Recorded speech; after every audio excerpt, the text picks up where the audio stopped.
உன் ஊழியருக்கு முன்னாடி நீ மனத்தாழ்மையாய் நடப்பாய்.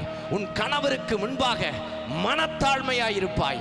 பெரியோர்களுக்கு முன்பாக மனத்தாழ்மையாய் இருப்பாய். உனக்கு மேல இருக்கிறவங்க வயதுல மூத்தவர்களுக்கு மனத்தாழ்மையாய் இருப்பாய். நீங்க வீட்டுல பெரியவங்களை மதிக்கிறதே இல்லை, வயசானவங்களை மதிக்கிறதே இல்லை, மாமியார் மாமனாரை மதிக்கிறது இல்லை. வயசானவங்களை ஒரு அற்பமா நினைக்கிறோம். சபைக்குள்ள நிரம்பி இருக்கிறோம், அந்நிய பாஷை பேசுறோம், அபிஷேகத்துல நிரப்பப்படுகிறோம். ஹல்லேலூயா, ஹல்லேலூயா, ஹல்லேலூயா. மீகா சொல்றாரு மனத்தாழ்மையை எதிர்பார்க்கிறாராம்.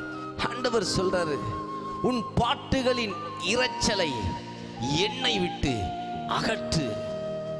எதுக்கு பாடுறோம்? எதுக்கு ஊழியம் செய்றோம்?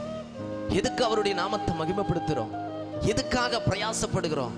ஆண்டவர் சொல்கிறார் உன் வீணைகளின் ஓசையை நான் கேட்க மாட்டேன்.